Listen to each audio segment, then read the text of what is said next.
Harmonium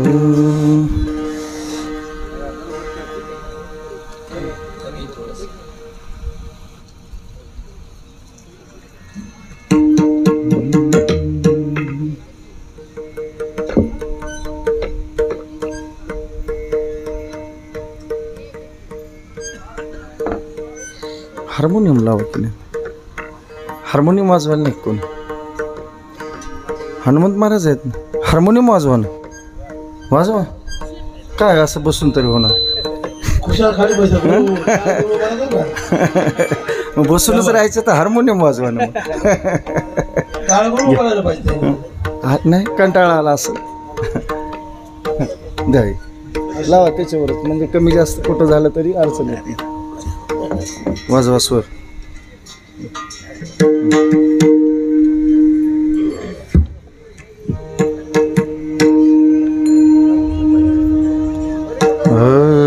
Hari Hari. ये बड़ा प्रभु भावे, ये बड़ा प्रभु भावे, ये बड़ा प्रभु तेने संपुष्टि राधे, तेने संपुष्टि राधे, संपुष्टि राधे, संपुष्टि राधे, संपुष्टि राधे, संपुष्टि राधे. आय बड़ा प्रभु भावे, आय बड़ा प्रभु भावे, संपुष्टि राधे, संपुष्टि राधे, संपुष्टि राधे, संपुष्टि राधे, संपुष्टि राधे, संपुष्टि राधे. ओय भक्ति केला तैसा, ओय भक्ति केला तैसा, ओय भक्ति केला तैसा, ओय भक्ति केला तैसा. पूर्वी धरावी ते इच्छा, पूर्वी धरावी ते इच्छा, पूर्वी धरावी ते इच्छा, पूर्वी धरावी ते इच्छा, पूर्वी धरावी ते इच्छा, पूर्वी धरावी ते इच्छा. एवढा मादानी, एवढा प्रदानी, एवढा प्रदानी, एवढा जगदानी, भगवानी. दळ पाणी मागे तुळशी, दळ पाणी मागे तुळशी, दळ पाणी मागे तुळशी, दळ पाणी मागे तुळशी, दळ पाणी. एवढा जगदानी, एवढा जगदानी, एवढा जगदानी, एवढा जगदानी. मागे तुळशी दळ पाणी, मागे तुळशी दळ पाणी, मागे तुळशी दळ पाणी, मागे तुळशी दळ पाणी, मागे तुळशी दळ पाणी, मागे तुळशी दळ पाणी. होय भक्ती केला तैसा, होय भक्ती केला तैसा, होय भक्ती केला तैसा, होय भक्ती केला तैसा. पूर्वी धरावे ते इच्छा, पूर्वी धरावे ते इच्छा, पूर्वी धरावे ते इच्छा, पूर्वी धरावे ते इच्छा, पूर्वी धरावे ते इच्छा, पूर्वी धरावे ते इच्छा. आला नावा रूपा, आला नावा रूपा, आला नावा रूपा, आला नावा रूपा. तुका मने झाला सोपा, तुका मने झाला सोपा, तुका मने झाला सोपा, तुका मने झाला सोपा, तुका मने झाला सोपा, तुका मने झाला सोपा. होय भक्ती केला तैसा, होय भक्ती केला तैसा, होय भक्ती केला तैसा, होय भक्ती केला तैसा.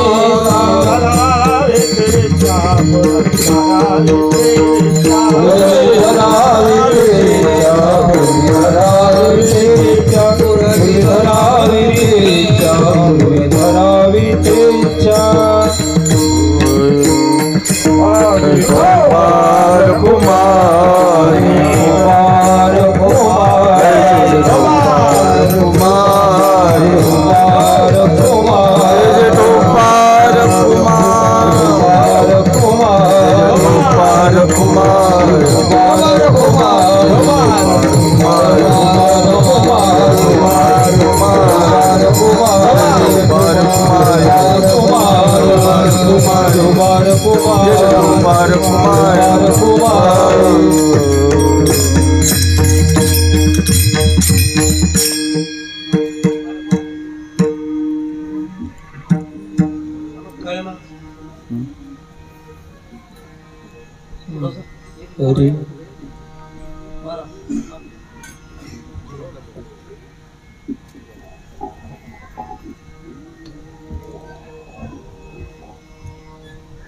या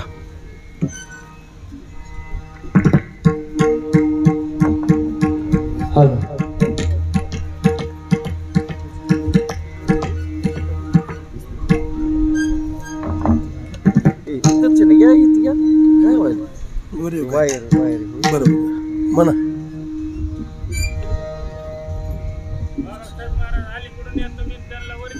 बरं बरं बरं वर द्या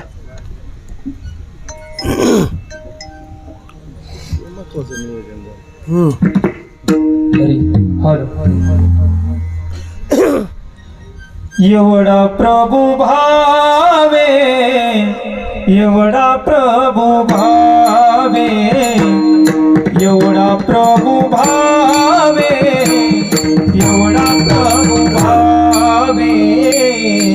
एवढा प्रभु भावे एवढा प्रभु भावे एवढा प्रभु भावे एवढा प्रभु भावे एवढा प्रभु भावे एवढा प्रभु भावे एवढा प्रभु भावे एवढा प्रभु भावे एवढा प्रभु भावे एवढा प्रभु भावे एवढा प्रभु भावे एवढा प्रभु भावे तेने संपुष्टि रहावे तेने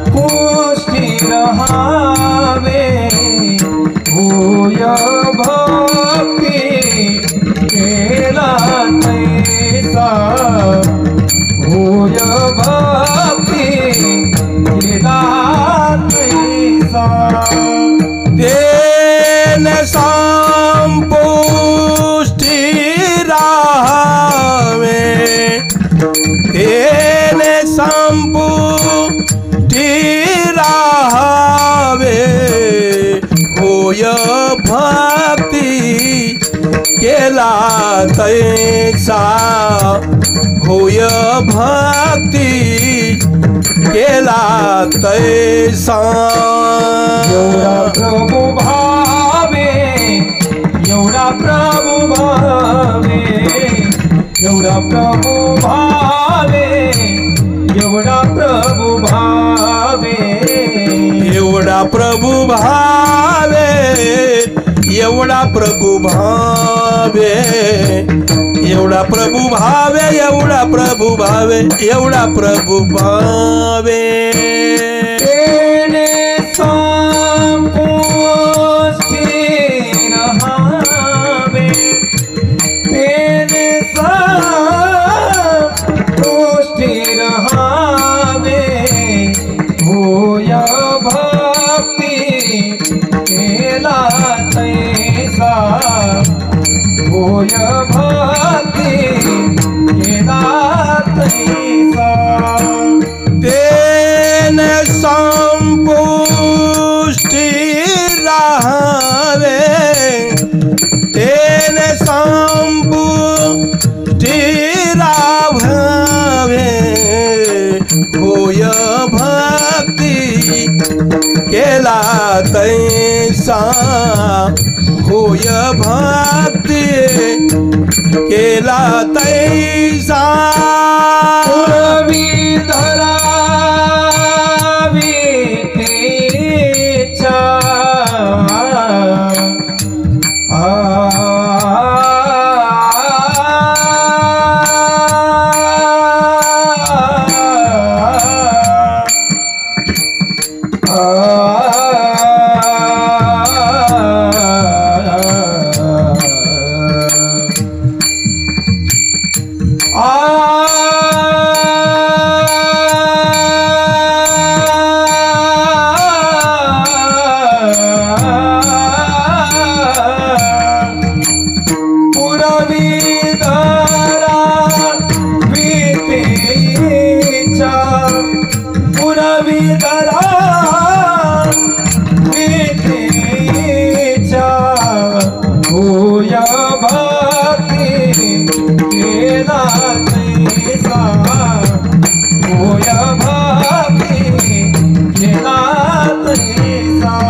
पुरवे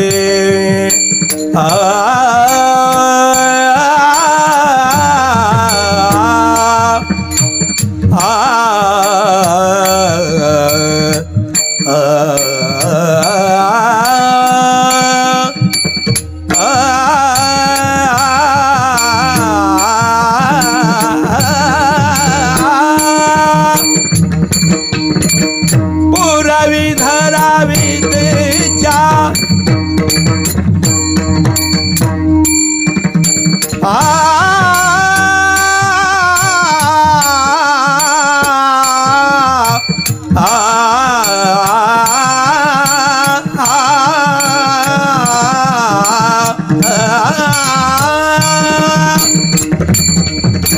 पुरावी धरावे तेच्या पुरवी धरा वेतेच्या पुरवी धरा वेतेच्या भूया भाते गेला तैसा भूय भक्ती केला तैसा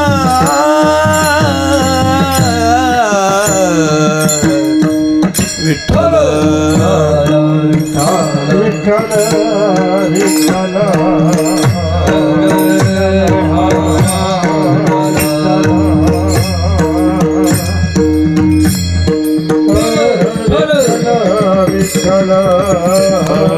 विठ्ठल विठ्ठल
हाताने टाळी आणि मुखाने नाम सर्वांनी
बोला पुंडलिका वरद हरी विठ्ठल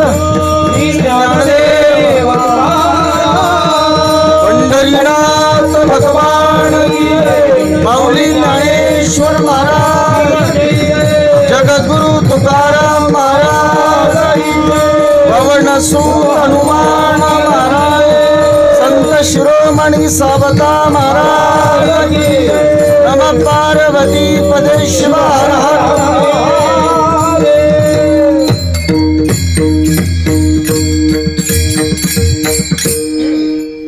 हर एवढा प्रभु भावे, एवढा प्रभु भावे तेनी संपुष्टी राहावे. होय भक्ती केला तैसा पुरवी धरावी ते इच्छा. एवढा जगदानी, एवढा जगदानी मागे तुलसी दल पाणी. थोडासा विकोल, थोडा नॉर्मल, थांबलं नाही पाहिजे. होय भक्ती केला तैसा पुरवी धरावी ती इच्छा. आला नावा रूपा, आला नावा रूपा तुका म्हणे झाला सोपा. होय भक्ती केला तैसा पुरवी धरावी ती इच्छा. समचरण सरोजम सांद्र नीलांबुधावम जगन्निहित पाणिं मंडनं मंडनानां. तरुण तुलसीमाला कंजनं कंजनेत्रं सदैधवलहासं विठ्ठलं चिन्तयामि. पांडुरंगा करो प्रभो पांडुरंगा करो प्रभवा नमः. पांडुरंगा करो प्रभवा नमः. दुसरे चरण दुसरे चरणात संता देवा, दुसरे चरणात संता देवा. कृपादाने कथेचा विस्तार, कृपादाने कथेचा विस्तार हो. कृपादाने कथेचा विस्तार. बाबाजी सद्गुरु दास तुका,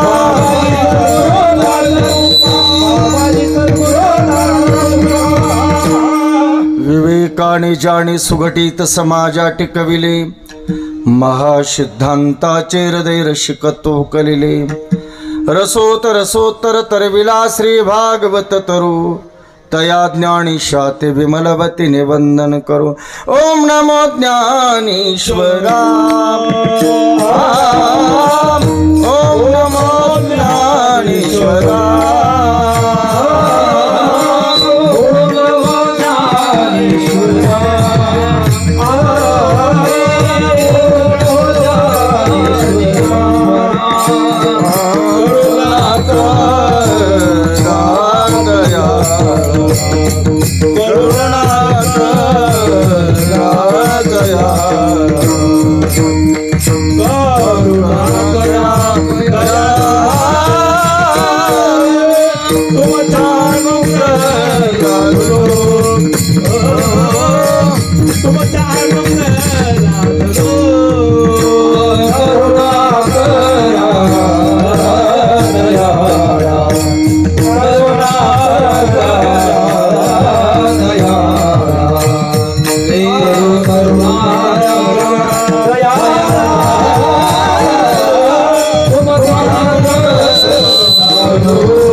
ज्ञानेश्वरा करुणा करा दयाळा.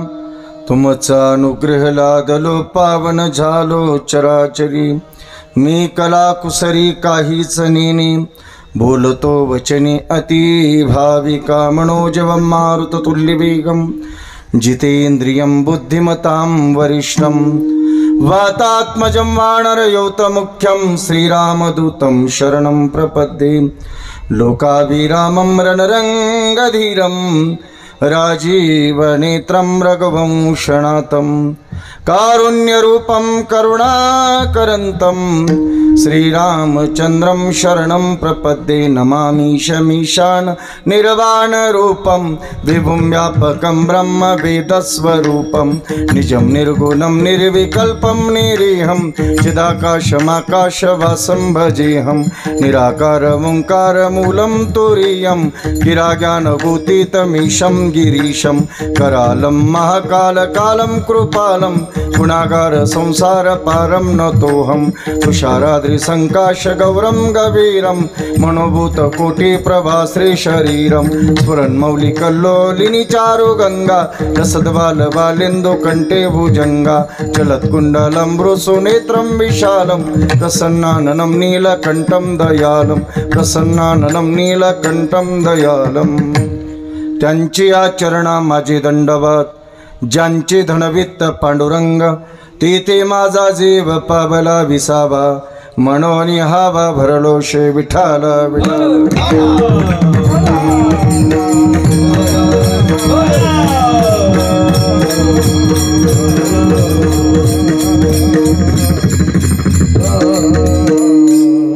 एवढा प्रभू भावे तिने संपुष्टी राहावे होय भक्ती केला तैसा पूर्वी धरावी ती इच्छा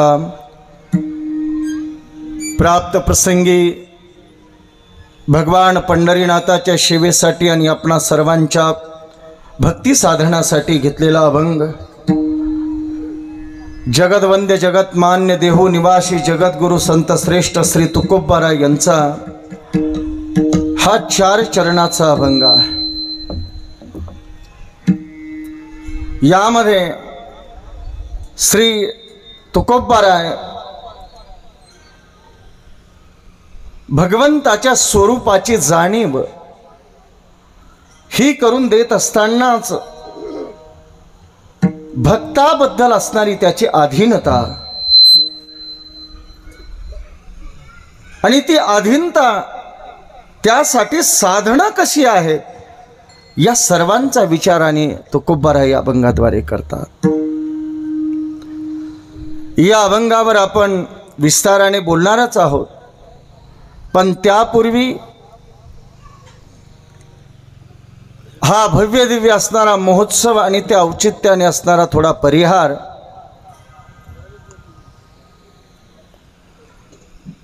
हे या विठ्ठलगडाचं अर्थातच निष्कामगडाचं हे भव्य दिव्य अशा प्रकारचं प्रांगण आणि यामध्ये आपणा सर्वांची उपस्थिती। मी गतवर्षीही सांगितलं होतं आणि याही वर्षी तीच गोष्ट सांगेल। ज्याला निष्काम कर्मयोग असताना सिद्ध करता आला तो स्वतः भगवंतच असतो, हे लक्षामध्ये घ्या। म्हणून या विठ्ठलगडावर निष्कामतेचं पीक आलेलं आहे आणि हे निष्कामतेचं पीक वैराग्य मूर्ती सर्वांचे आपलं असणारं अधरस्थान ज्यांची की आपणच असणारी केवळ नोंद घेतली नाही भारतामध्येच नाही तर जागतिक लेवलवर ज्या नावाची असणारी आणि गौरव करण्यात आला असं नाव म्हणजे बापू आहे।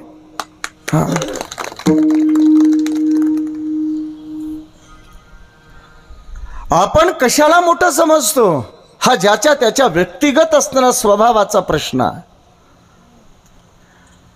पण आध्यात्मिक अधिष्ठान कोणाचं मोठं आहे तर ते केवळ आध्यात्मिक अधिष्ठान हे निष्कामतेचं मोठं असतं आणि त्या निष्कामतेचं आपल्या मला वाटतं भारतामधलं मूर्तिमंत असणारं प्रत्यक्ष स्वरूप म्हणजे असणारा रामकृष्ण रणदिवे बापू आहेत, ज्यांना आपण मोठ्या आदराने बापू म्हणतो। जीवनामध्ये बोलणं सोपं आहे का, करणं खूप अवघड आहे। मी कधी कधी बसल्यानंतर बापूंच्या मनामध्ये जर विचार आला तर मी एक विचार माझ्या मनामध्ये सहज येऊन जातो। एखाद्या गावामध्ये एखादा सप्ताह वर्षाला होतो महाराज, किती होतो वर्षाला होतं.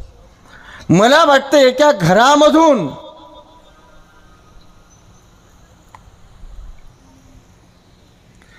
देऊन देऊन किती देतात तुमच्याकडे? म्हणजे आमच्याकडचं सांगून काय होतं, तुमच्याकडे एका घरातून गावच्या सप्त्याला किती पैसे देते? कुणीतरी आकडा सांग. हनुमान महाराज तुम्ही तरी सांग. 1000, 2000, 3000, 400, 500. मला वाटतं 1100 वाले तर उलटे जास्त वळवळ करतात. बरोबर आहे. त्या 1100 रुपयामध्ये 1100 प्रश्न रे का? आणि पुन्हा त्याच्यामध्ये जरा अरे तुम्ही पट्टी द्यायलात, तुम्ही दान द्यायलात, पण वेळ कुणी नाही ते आपण त्याच्यातले नाही म्हणतो. ते तुम्ही बघा. जरा अंतर्मुख होऊन जर या गोष्टीचा जर विचार केला तर दररोजची आपली कमाई सोडून त्या कमाईमधले 1000, 2000 रुपये कमीत कमी काय किती तेही जोडून या धन उत्तम व्यवहारे या न्यायाप्रमाणे कुठलं तरी गबाळ हाणून नाही काय, कुठेतरी पेंड लागलाय, जुना वाडा खानताने हांडा लागलाय, किंवा इकडं काही 10-5 दारूच्या दुकाने आहेत, तिकडं काही 10 आहेत, 10-5 इकडून आतून खालून काही टेबला खालून चालू आहे, वरून काही चालू आहे, असं नाही. जोडून या धन उत्तम व्यवहारे उदास विचारे वेच करी उत्तमची गती तो एक पावेल उत्तम भोगील जीवखानी. हा अभंग जर सार्थ कुठे ठरत असेल तर तो केवळ बापूंच्या जवळ ठरतो. दररोजचे आपला स्वतःचा उद्योग आपला बुडवणं म्हणजे 2000 बुडवणं कमीत कमी. काय आज मास्तराला पगार लाख रुपये साधा, तर तसे धरले तर 3000. बापूंनी जर स्वतःचाच व्यवहार बघितला असता तर कमीत कमी बापूंना 3000 रुपये तरी मिळाले नसते का व्यवहारामध्ये? हनुमंत महाराज तुम्ही या मार्केट मधलेत म्हणून विचारायलोय तुम्हाला. आमच्या मार्केटचं आम्ही सांगतो ना, मिळाले असते की नाही? हा, ते 3 बुडून पुन्हा डिझेलसाठी आणि ड्रायव्हर स्वतःसाठी प्रवासासाठी 2-3 हजार रुपये दररोजचा खर्च करणं म्हणजे याचा ॲव्हरेज जर काढलं बरं एके दिवशी 2-2, 3-3 कीर्तनं 2-2 ठिकाणी जावं लागतं. मग मला सांगा 4 ते 5 हजार रुपयाचा समाजासाठी दररोजचा त्याग करणं ही सोपी गोष्ट नाही, हे लक्षामध्ये घ्या. आज त्यागाच्या गोष्टी इथे या गादीवर उभा राहून करून बरळणं हे सोपं झालेलं आहे. मी याला बरळणं म्हणेन. काय म्हणेल? बरळणं म्हणेल. का? कथनी आणि करणीमध्ये जर अंतर असेल तर याच्यापेक्षा मोठं पाखंड जीवनामध्ये तो कुंभारायांनी कोणतं मांडलेलं नाही. कथनी आणि करणी याला शास्त्रामध्ये दंभ म्हणतात. काय म्हणतात? शास्त्रामध्ये दंभाचं स्वरूप जर सांगायला गेलं तर आसनं आणि दिसणं यामध्ये अंतर पडला की तो दांभिक झाला. त्याच्या गळ्यात किती माळा आहेत, तो किती कीर्तनं करतोय, त्याला ज्ञानेश्वरी पाठ आहे का, गाथा पाठ आहे का, त्याला असताना 18 पुराणाचा अभ्यास आहे का, शाही शास्त्र सगळं जरी येत असतील पण त्याच्या कथनीमध्ये आणि करणीमध्ये जर अंतर आलं म्हणजे कळतंय ना. साध्या भाषेत सांगू का, खायचे दात वेगळे आणि दाखवायचे वेगळे, याला दंभ म्हणतात. दंभ. असा माणूस जीवनामध्ये किती मोठा होत असेल तुमच्या लौकिक दृष्टिकोनातून हा ज्याचा त्याचा वेगळा प्रश्न आहे, पण एक छाती ठोकपणे सांगतो तो निश्चितच समाधानी मात्र जीवनामध्ये नव्हे. मला म्हणायचंय की खोटं बोलून लुटत चालणारे हेच तर पहिलं असमाधानाचं लक्षण आहे. वेगळं लक्षण धुंडाळायची इथे गरज नाहीये. काय होय काय म्हणायचं? आणि म्हणून आज ती गोष्ट केवळ सार्थ करून दाखवली ती बापूंनी. म्हणून बापू आपले आहेत आणि आपण बापूच्या सानिध्यामध्ये आहोत याचा मला सार्थ अभिमान आहे. विठ्ठल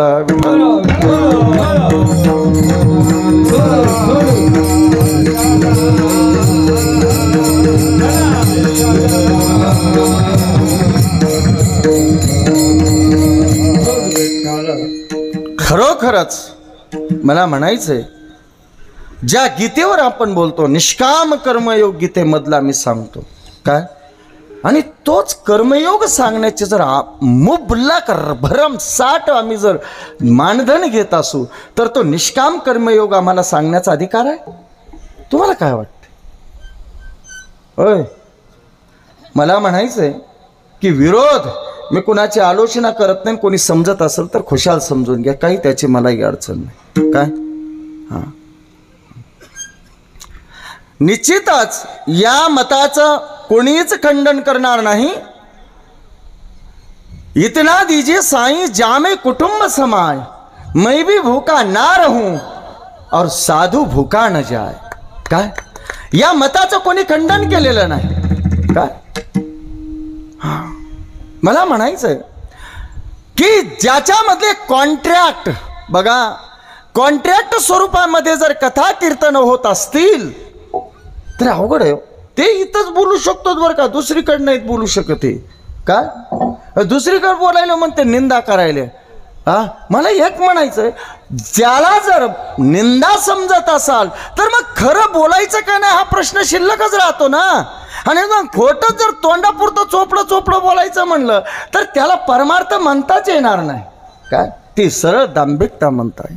आणि एक सांगू का, जीवनामध्ये हित व्हायचं असेल तर दांभिकता आम्हालाही सोडावीच लागेल. तुकाराम महाराज स्पष्ट म्हणतात, हित व्हावे तरी दंभ दूरी ठेवा, हित व्हावे तरी दंभ दूरी ठेवा, हित व्हावे तरी दंभ दूरी ठेवा,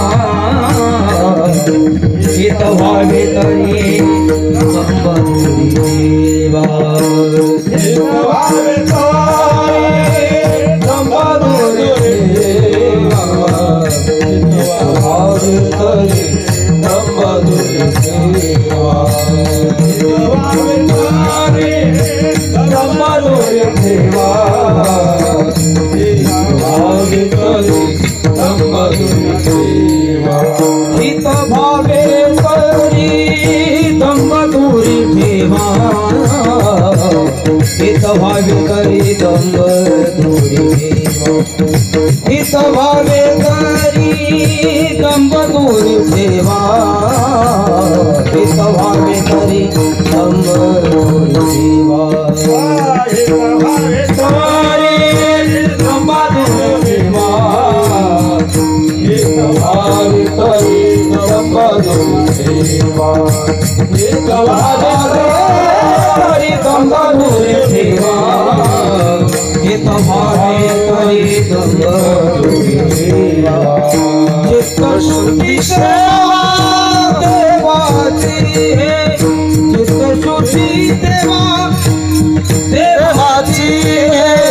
हित व्हावे गाई जे एकांती आवडी विठ्ठल, गाई जे कांती आवडी विठ्ठल, गाई जे कांती, गाई जे विठ्ठल मये कांती, चित्तली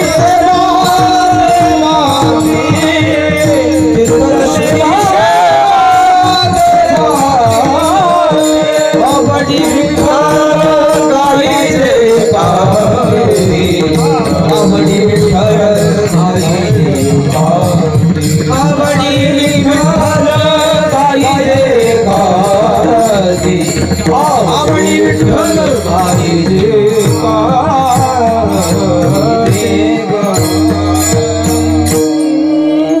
किती श्री तुकोबरायांनी किती स्पष्ट विचार या ठिकाणी दिलेला. तुम्हाला विठ्ठलाची भक्ती करायची आहे ना, मग हे आधी करा म्हटलं. पाहुणे वास आणि काज, पाहुणे वास आणि काज, पाहुणे वास आणि काज, पाहुणे वास आणि काज, निष्कामाने शनी विठ्ठली विश्वास, विठ्ठली विश्वास, निष्कामाने शनी विठ्ठली विश्वास,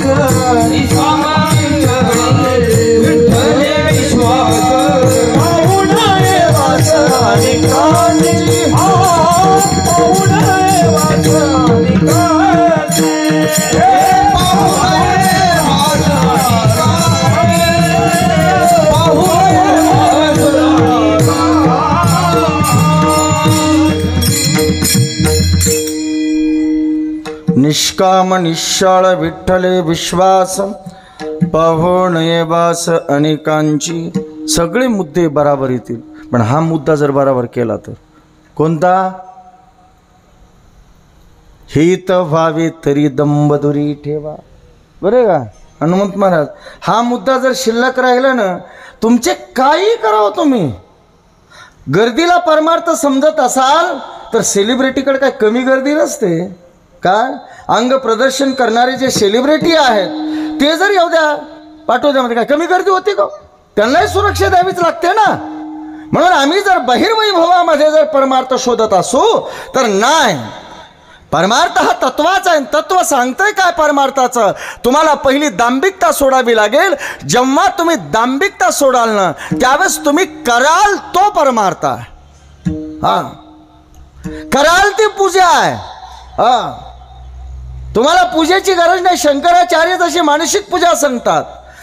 रत्नैकल्पितमासनं हिमजले स्नानंच दिव्यांबरम नानारत्नविभूषितं मृगमदामोदाङ्कितं चन्दनं जाति चंपक बिल्वपत्र रचितं पुष्पंच धूपं तथा दीपं देवदयानिधे पशुपतिरुत्कल्पितं गृह्यतां सौवर्णे नवरत्नखण्ड रचिते पात्रे घृतं पायसं चंपंचम पंचविधम पयोद दीपायसम. ह्याच्यातून एकच सांगायचे शंकराचार्यांना, ज्यावेळेस तुमचं जीवन स्वच्छ बनेल ना, त्यावेळेस तुम्ही चालणं सुद्धा तुमचं तीर्थाटन होईल, बोलणं सुद्धा ही तुमची भक्ती होईल आणि प्रत्येक क्रिया हे ईश्वराप्रती नेणारं कर्म बनेल. पण त्यासाठी पहिलं तुमचं काय झालं पाहिजे? दांभिकता सुटली पाहिजे. आणि दांभिकता सुटणं म्हणजे काय? आसणं आणि दिसणं याच्यातलं अंतर कमी करणं म्हणजे दांभिकता सोडणं. साध्या शब्दात मी उत्तर करत असतो. आसणं आणि दिसणं. आज आसणं आणि दिसणं, अंधारातलं जीवन एक आणि प्रकाशातलं एक जीवन जर असेल तर त्याला दांभिक आपण म्हणतो. तुम्हाला माहिती आहे ना? हा, बगळा दिसतो पांढरा, पण उभा राहिलेला साधू सारखा फक्त मासे खाण्यासाठी. म्हणून आपल्याला बगळ्याला दांभिक म्हटलेला आहे. तो दंभाचं स्वरूप आहे. म्हणून बोलणं वेगळं आणि जगणं वेगळं जर असेल तर ती दांभिकता आहे. बाबांनो, एक सांगू का? मग या अवस्थेमध्ये केलेली भक्ती ही भक्ती होऊ शकत नाही. आणि जर हे घडत असेल तरच आवडी विठ्ठल गाई जे कांती आलभ्यते येतीला वगरा विठ्ठल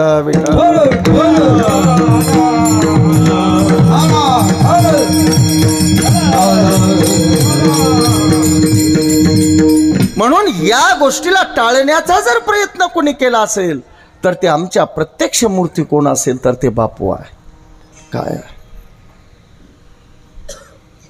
बरं का? आणि म्हणून आज बापूंच्या असताना प्रत्यक्ष जे घ्याल ते असणारी भक्ती आहे, जे म्हणाल ते कीर्तन आहे. बाबांनो, म्हणून मी भाग्यवान समजतो की बापूंच्या समोर असताना बोलण्याची संधी आणि सुंदर अशा प्रकारचं आयोजन 2 वर्षापासून या विठ्ठल निष्काम गडावर हे आयोजन होत आहे. आपण सगळी मंडळी आहेत, सगळ्यांचे नावं मला माहिती नाहीत, त्याच्यामुळं कुणाचेच घेत नाही. बापू पुन्हा घेतील ना, आणि बापूंच्या मुखातून घेतलेलं ते उत्तमच राहील ना. सगळ्यांची नावं असणार बापू घेतीलच, मी कशाला घेऊ? होय अण्णा? विठ्ठल विठ्ठल.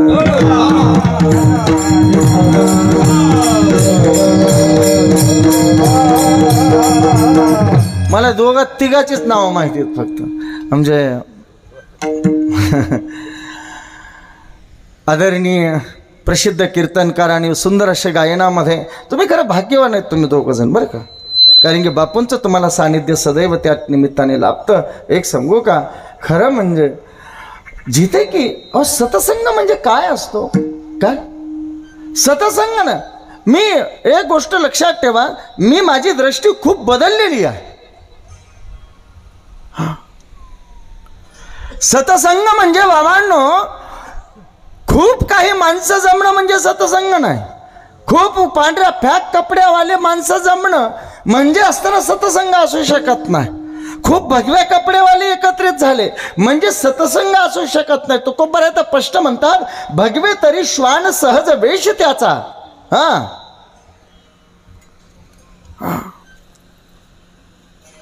मग सतसंग कशाला म्हणावं? सतसंग सतनाम ईश्वर, आणि जिथे ज्याची वृत्ती सदैव त्या ईश्वराशी जुळल्या गेलेली आहे त्याची संगती म्हणजे सतसंग. हे कपड्याचा काही संबंध नाही इथं. नाही नाही नाही, अजिबात नाही. हा, कपड्याचा आणि संताचा जर संघ असेल, मला वाटतं पहिलं नाथ महाराजांना दर्शन काय ज्यावेळेस घडलं, कशाच्या दुधामध्ये, जनार्दन स्वामी कुत्रीच्या दुधामध्ये ते.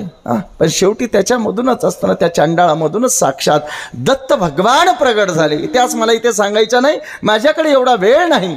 सतपुरुषाला पोशाखाचं त्या ठिकाणी बंधन नाही आहे. ही वृत्ती जिथे त्या अंतर्मुख झालेली आहे त्या परमात्म्याशी, अशांचा संघ म्हणजे सतसंग आहे बाबा. म्हणून आमचे वैजनाथ महाराज, हनुमंत महाराज आणि पुन्हा महादेव महाराज एवढ्यांचंच नाव माहिती आहे. हां, बाबासाहेब शिंदे महाराज आणि हनुमंत महाराज, बरोबर आहे का नाही? या दोघांचे, बाकीच्यांचे नाव आता माहीत होतील शेवटी शेवटी. हां, आणि काय करायचं, आपण सगळं मिळून देवाचंच नाव घेऊया, विठ्ठल विठ्ठल.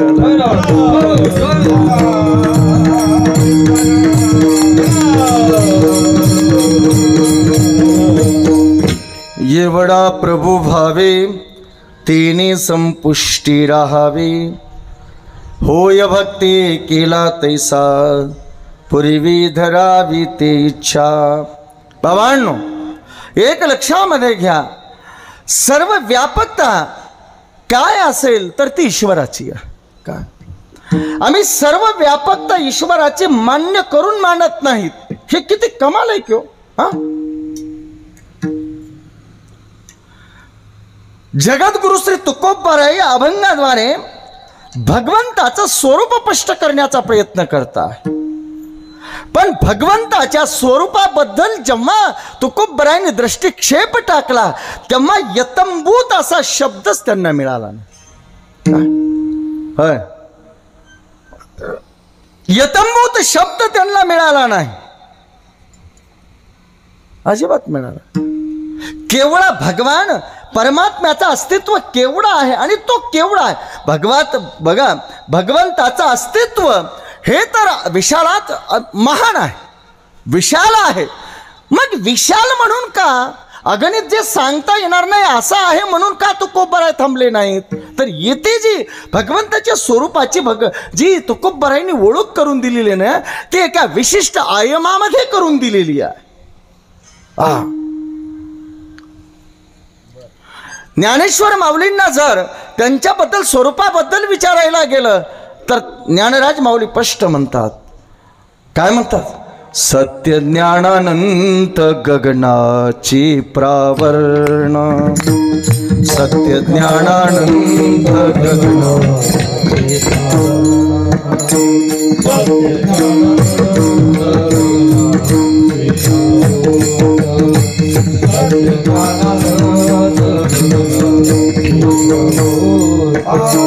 सत्य ज्ञानानंत गगनाचे प्रावरण, सत्य ज्ञानानंत गगनाचे प्रावरण.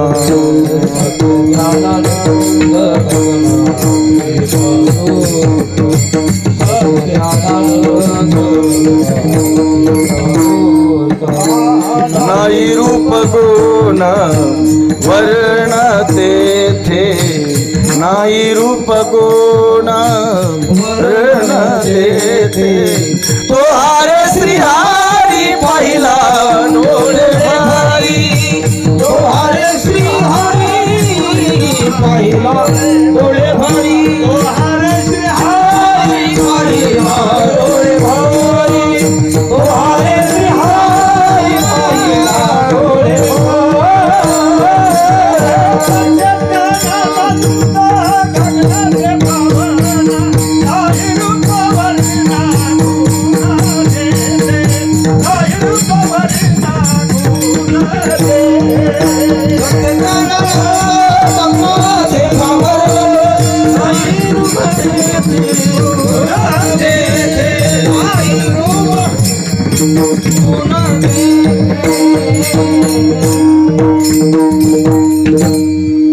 सत्य ज्ञान अनंत गगनाचे प्रावरण, नाही रूप गुण वर्णते ते, तो हारे श्रीहरी पाहिला डोळे भरी, पाहता पाहणे दुरी सारोनिया. कसं ज्ञानराजांनी यामध्ये भगवंताचं स्वरूप सांगत असताना कसं सांगितलंय, तो सत्य आहे, तो ज्ञान स्वरूप आहे, तो अनंत आहे. कसं अनंत म्हणजे ज्याचं गणित सांगता येणार, तो किती विशाल आहे. या विशालतेचा जर विचार करायला गेलं, तुका मने विठू भरला सभाय, पुणे काय आहे चराचरी, पुणे काय आहे चराचरी. तुका मने विठू भरला सभाय,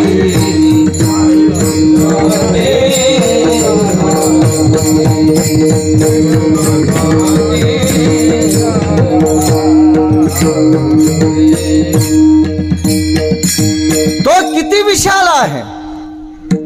म्हणजे गगनाचे प्रावरण. गगनाचे प्रावरण म्हणजे काय? हनुमंत महाराज, गगन केवढा आहे, आकाश केवढा आहे,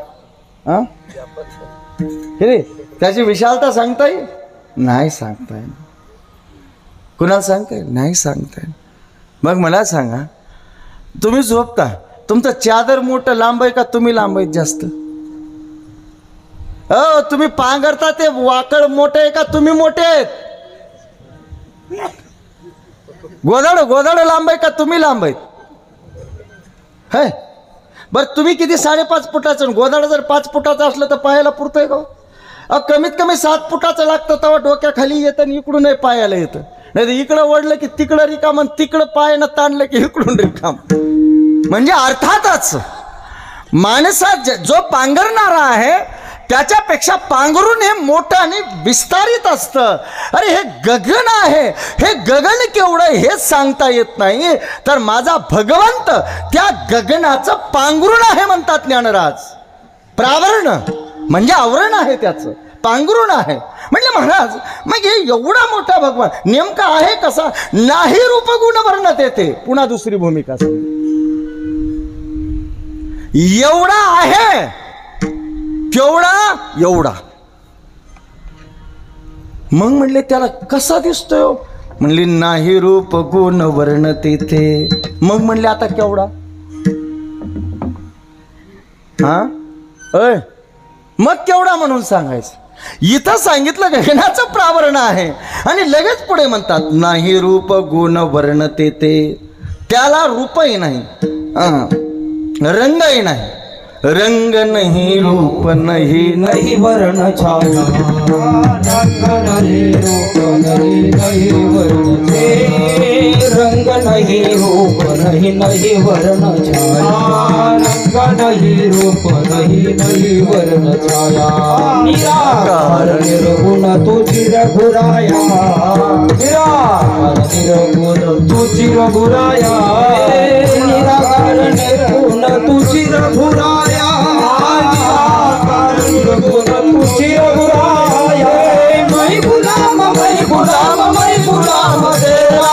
मैं गुलाम, मैं गुलाम, मैं गुलाम तेरा.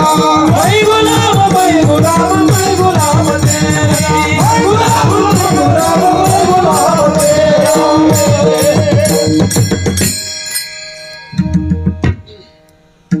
काय म्हणतात? रंग नहीं, रूप नहीं, नहीं वर्ण छाया. निराकार निर्गुण तुझी रघुरा. अरे तो कसा आहे? निराकार आहे, आनंद अद्वय, नित्य निरामय. जे का निज ध्येय योगी जे का निज ध्येय योगी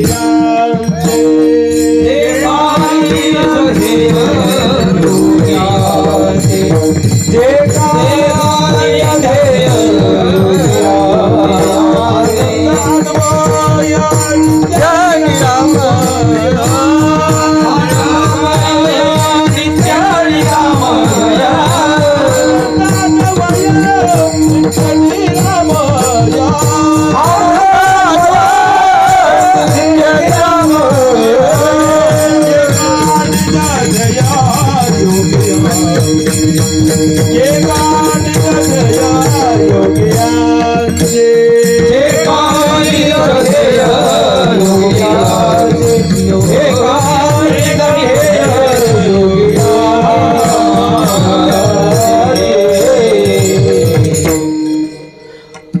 आहे, त्याला रंग नाही रूप नाही हे तितकंच जरी सत्य असलं तरी तो कसा आहे, नित्य आहे. मुद्दा महत्वाचा आहे का इथे, मला नित्य आहे.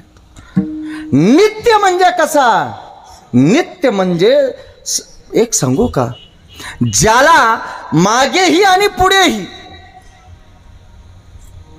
जो अविनाशी तत्वामध्ये नित्य कोणाला म्हणायचं, जो सत्य आहे तोच नित्य असू शकतो. सत्य तो सत्य तो सत्य तो विठ्ठला, सत्य तो सत्य तो सत्य तो विठ्ठला, सत्य तो सत्य सत्य तो विठ्ठला, सत्य तो सत्य तो विठ्ठला.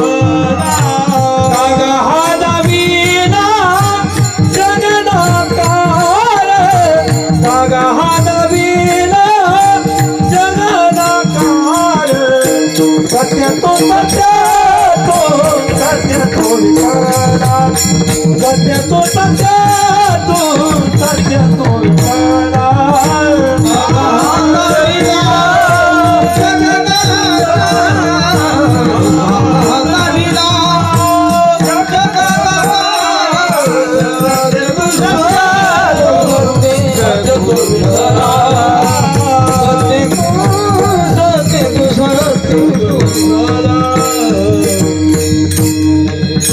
सत्य आणि नित्य पदार्थाला सिद्ध करण्याच्या कसोट्या एकनाथी भागवतामध्ये नाथांनी त्या ठिकाणी दिलेली आहे.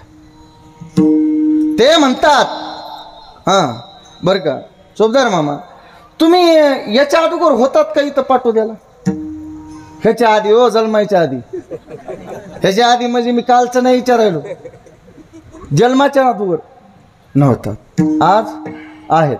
आणखीन जेव्हा आयुष्याची मर्यादा संपेल तेव्हा इथं पाठवू देत राहाल का तुम्ही, नाही. अगोदर होतात का, नाही. आज आहेत, उद्या राहाल का, नाही. एकच कसोटीमध्ये 5 झाले, फक्त आज आहे. काय काय तुम्ही अगोदर होतात का, काय सत्वधर साहेब, होतात का अगोदर, आज किती वेळासाठी त्याला माहिती.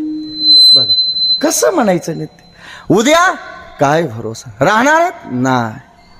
अरे नाही तर इथं उपाशी ते नाशे, नासे ते पुनरपी दिसे, हे घटिका यंत्र मौलींनी उभंच लिहिलं का, घटिका यंत्र जैसे परिभ्रमेगा, हे चालू आहे. म्हणजे आज आहे उद्या नाही.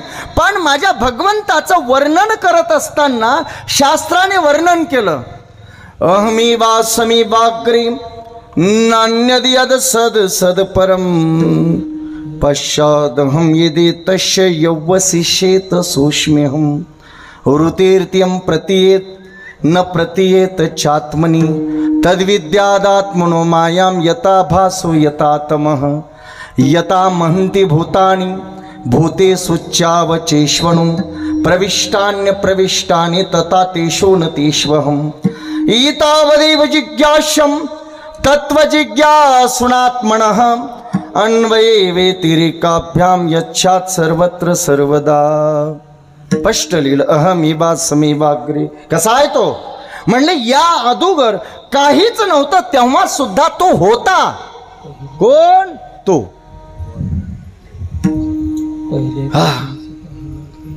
पहिले कोठेच काही, चंद्र सूर्य कानोबा, तेरे तेरे या शब्दाची संधी तोडा, कानोबा तेरे तेरे तेरे तेरे रीते रीते रीते, काय ते रीते, तेरे या शब्दाचे जर त्या ठिकाणी व्याकरणामध्ये अर्थ केला तर ते रीते हे सगळं रीत होतं, रिकाम होतं. पण तेव्हा सुद्धा माझा भगवंत होता.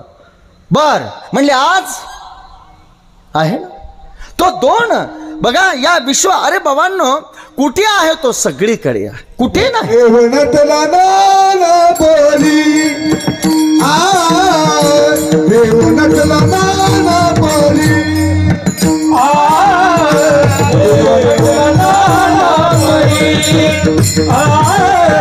देवनटला नाना बोली, देवनटला नाना बोली, देवनटला नाना बोली. देव नटला नानापरी देव नटला नानापरी देव नटला नानापरी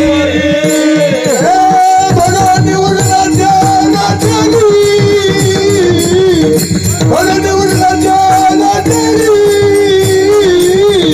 देव नटला नानापरी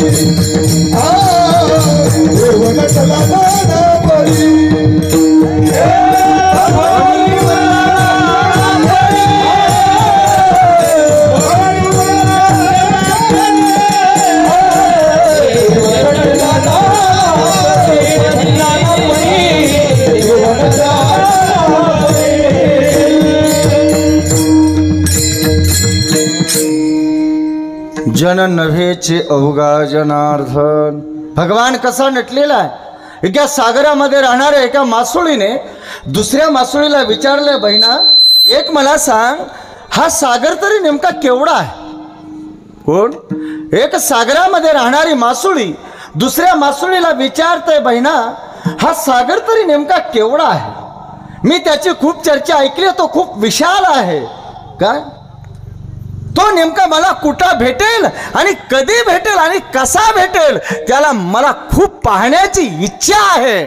असं कोण म्हणतं? एक सागरामध्ये राहणारी एक मासुळी दुसऱ्या मासुळीला म्हणते. अरे ऐकतात काय? तसं आमचं चाललेलं आहे. शास्त्र म्हणत आहे की त्या वेड्या मासुळीला कोण सांगणार? अगं बाई, ज्यामध्ये राहतेस ना तोच तर सागर आहे. ज्याच्यामुळे राहतेस ना तोच तर सागर आहे. ज्यामुळे तू जिवंत आहेस ना तो तर सागर आहे. आणि जो तुझं पोषण करतोय ना तोच तुझा सागर आहे. आणि ज्याच्यामुळे तू सुरक्षित आहेस ना तोच तर खरा सागर आहे.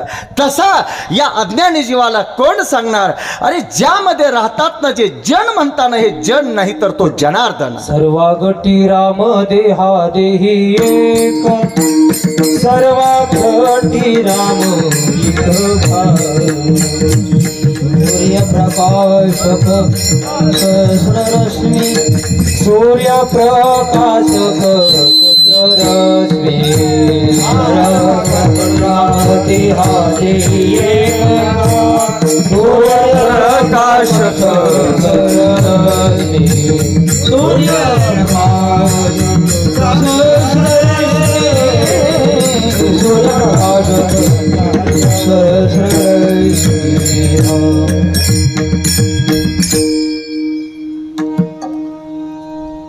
कोण सांगणार त्या मासोळीला की ज्यामध्ये तू जगत आहेस ना ते जन नाही, तो जग नाही तर तो जगदीश्वर आहे. कोण आहे? जगदीश्वर आहे. कोण? आमचं तसं झालंय का? ईश्वर तर आम्ही म्हणतो की शास्त्र सर्वत्र, पण हे मान्य केलं का आम्ही?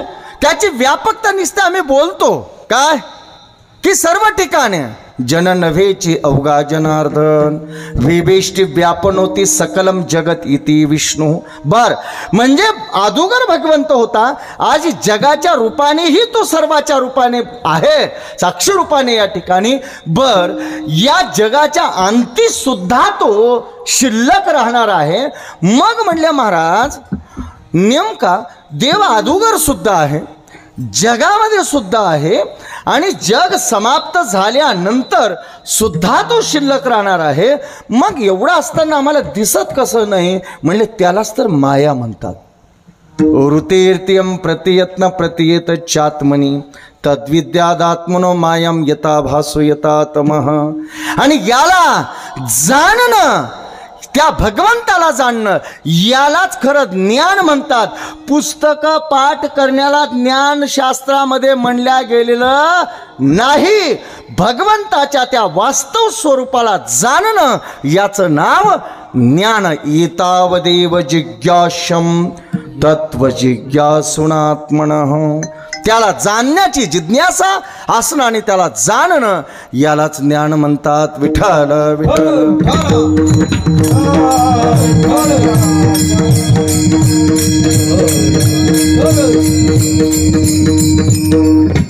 बघा, तो सत्य आहे, ज्ञान स्वरूप आहे, आनंद स्वरूप आहे.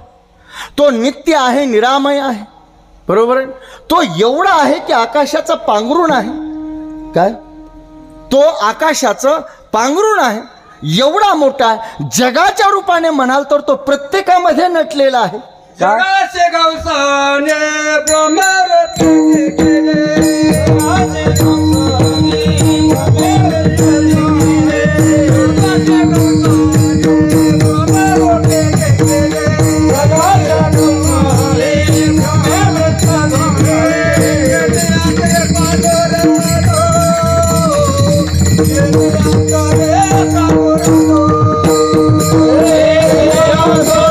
जगाचे पांडुरंग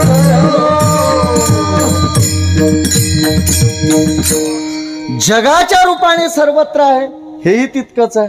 बर, विशालतेच्या बाबतीत म्हणाल तर तो आकाशाचं पांघरूण आहे. सूक्ष्मतेच्या बाबतीत म्हणाल तर प्रत्येक कणाकणा अनुरिनुयात तुका एवढा आहे. विशालतेच्या बाबतीत म्हणाल तर तो सर्वापर्याय सांगता येणार नाही. वास्तवतेच्या रूपामध्ये बोलायला गेला तर अणुरेणू मध्ये आहे. एवढंच काय, मोजमाप करणारे जरी नसले तरी तो मात्र नित्य आहे. मग तो नेमका म्हणायचा केवढा?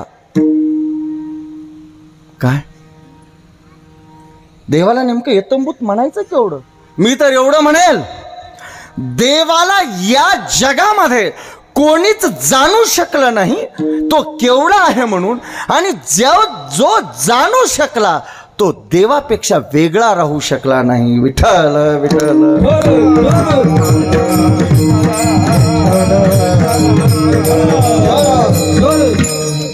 मुद्दा आणि तत्व लक्षामध्ये घ्या.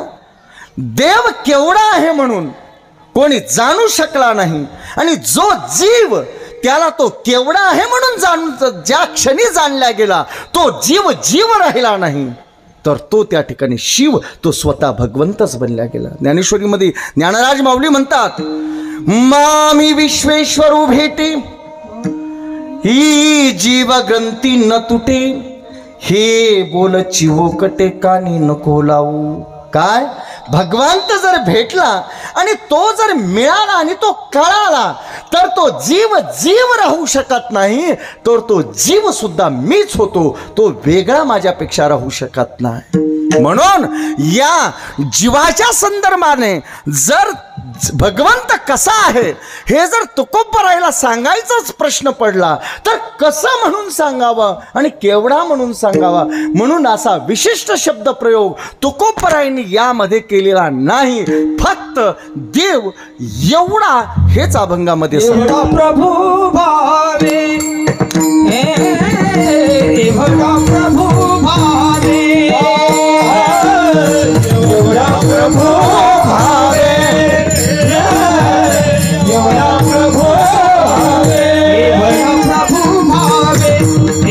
प्रभू भावे, प्रभू भावे, प्रभु भावे, प्रभु भावे, प्रभु भावे, तेने संपुष्टि रहावे, तेने संपुष्टि रहावे, ओय भक्ति के नातैसा, ओय भक्ति के नातैसा, तेने संपुष्टि रहावे,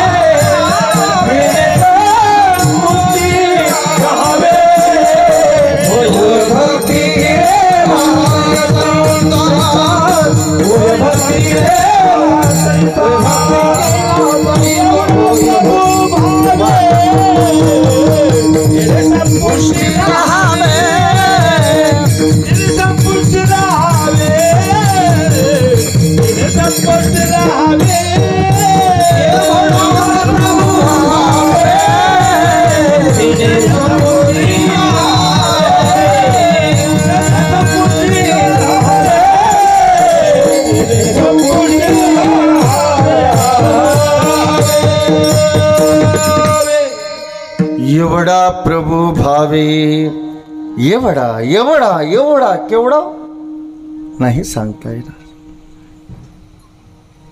मग म्हणले महाराज केवढा आहे भगवंत, एक सांगू का, एवढा एवढा एवढा म्हणले मग याला जाणणं एवढा नाही सांगता येतो तो केवढा आहे म्हणून. त्याची विशालताही सांगता येणार नाही आणि त्याची सूक्ष्मतम अवस्थाही सांगता. जळी स्थळी भरला एक अर्थाचे नाही भरला, जळी स्थळी भरला दृष्टीने पाहिलो विठ्ठलाची विठ्ठल विठ्ठलाची विठ्ठल विठ्ठल म्हणत हरले बाप बदळी आले पुण्य बाप झाला विना समाय बाप विठ्ठलाची विठ्ठल.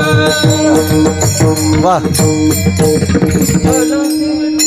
विठ्ठल जळी स्थळी भरला. मी थोडा आता पुढं चाललोय म्हणून थांबलोय, दुसरं काही नाही. कारण की बघे एवढा मध्येच जायचा टाइम जमू.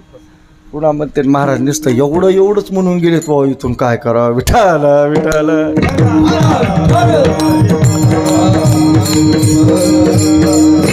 एवढा म्हणजे केवढा त्याची कल्पना कोणाला. पुराण जर धुंडाळत गेलात तुम्ही तर प्रत्येक स्वरूपा भक्तास गणेश तो वेगळा आहे का, म्हणून तुकोबारायांनी एवढ्याशा भक्ता गणेश वेगळा आहे का. बघा त्याच्या विशालता मोजायला गेलं. तुम्हाला माहिती आहे बळीच्या दारावर वामन बटूक म्हणून त्या ठिकाणी गेला. 3 पग भूमी मागितली. काय मागितली? दारावर उभे राहिले. हा, चौकीदाराने सांगितलं, म्हणले महाराज राजाला सांगा कोणीतरी आलेलं आहे दारावर, सूचना करा. म्हणले तुमची काय समस्या इथंच सांगा ना, आम्ही इथंच देतो काय पाहिजे ते. म्हणले आम्हाला राजा पाहिजे, त्याला आलेला सांगा फक्त. काय गेले आतमध्ये. महाराज कोणीतरी एक ब्राह्मण बटूक त्या ठिकाणी. बघा वामन या शब्दाला काय म्हणतात, ब आणि व हिंदीमध्ये एकच आहे बरं का. हिंदीमध्ये ब म्हणतच नाही, व म्हणतच नाही, बच म्हणतात. म्हणून बघा हिंदीवाले विजय म्हणताना बिजय म्हणतात. काय म्हणतात? बिजय. हा म्हणून व ते काय म्हणले, म्हणून त्याचं वामन का नाव आहे माहितीये का. आपण एखादा बुटक्यातला बुटका माणूस जर असेल तर त्याला काय म्हणतो आपण? 3.25 फुट्या. काय म्हणतो त्याला? 3.25 फुट्या. हा, 52 ज्याचं बोट, 52 अंगुल ज्याचं शरीर होतं. एक किती अंगुलचा 1 फुट असतो हनुमंत महाराज? अरे किती बोटाचा फुटा असतो? तुम्ही आवताची 5 मोजली का? हा 16. हा बघा बरोबर आहे. किती? 16 बोटाचा म्हणजे 16 अंगुलचा 1 फूट असतो. हा मग 16 किती? 48. वरी किती राहिले? 4. बरोबर आहे ना. म्हणून 3.25 फूट. म्हणून त्याचं 52 अंगुल शरीर होतं, म्हणून त्याला 52 म्हणतात, बामन म्हणतात. त्याचा अपभ्रंश पुढे झाला. नाही तर त्याचं काय 52 असं नाव होतं, 52 असं नाव होतं. त्यालाच आपण मराठीमध्ये वामन म्हणतो. आलं का लक्षात? म्हणून हे स्वरूप भगवंताने धारण केलं आणि बळीच्या दारावर गेली. कशासाठी? जा राजाला सांगा. सांगितलं महाराज कुणीतरी बटूक असताना दारावर आलेला आहे. कशासाठी आला? राजा साष्टांग प्रणाम केला आणि बटुकाचं स्वरूप पाहता क्षणी बरंचसं काही राजा बळीने जाणल्या गेलं आणि षोडशोपचारे पूजन बळीचं त्या ठिकाणी केलं.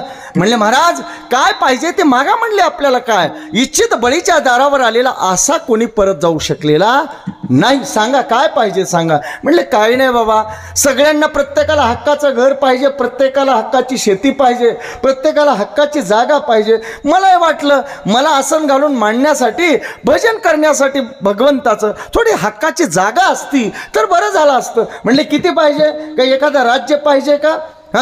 अर्ध राज्य देऊ का? बीड जिल्हा एवढी जागा देऊ का? किती द्यायची? म्हणले काही नको राजा, फक्त माझं मला आसन मांडता यावं एवढी फक्त मला 3 पग जागा पाहिजे. किती किती पाहिजे? म्हणले 3 पाऊल. काय म्हणलं मागायला? अहो मागितलं असतं तर तुम्ही महाराष्ट्राचं राज्य जर म्हणलं असतं तर ते अख्खं दिलं असतं. 3 पग भूमी.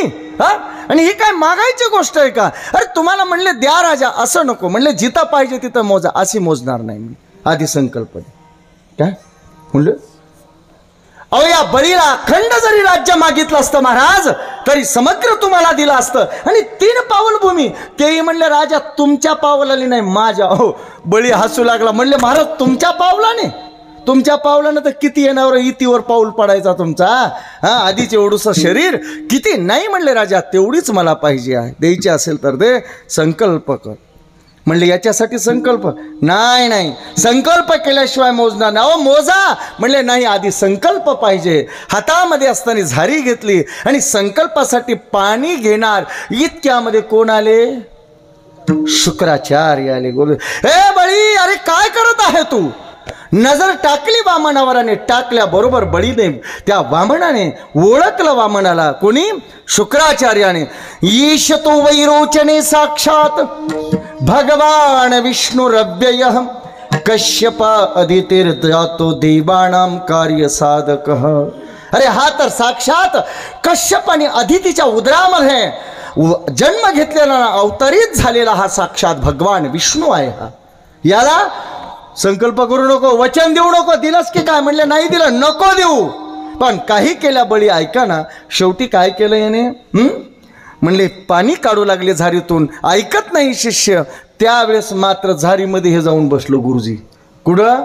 जिथून पाणी काढायचे त्या ठिकाणी. काही केल्या पाणी येईना. म्हणले पाणीच नाही आलं तर संकल्प कसा होणार? अनेक प्रकारे त्याला अडवलं. बळीला वाटलं पाणी कसं येईना म्हणून जे काय दरबाचं आसन होतं म्हणले आणख्या इकडं त्यातली एक काडी काढली मार टाकली मध्ये. हां नेमका त्या बोळापाशी डोळा बसलेला होता ह्याचा. सूक्ष्म रूपाने त्या ठिकाणी छोट्या रूपाने शुक्राचार्य बसलेले होते आणि काडी मारली. काडी मारता क्षणी पाणी तर नाही आलं पण रक्त बाहेर आलं. हां आड आला म्हणून फोडी गेला डोळा.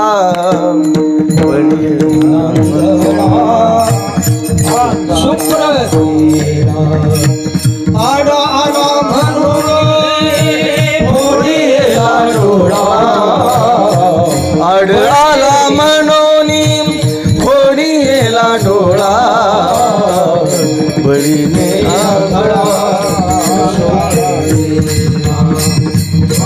बळीने आंधळा आड आला म्हणून फोडी गेला डोळा. आड आला म्हणून फोडी गेला डोळा. आंधळा आंधळा केला.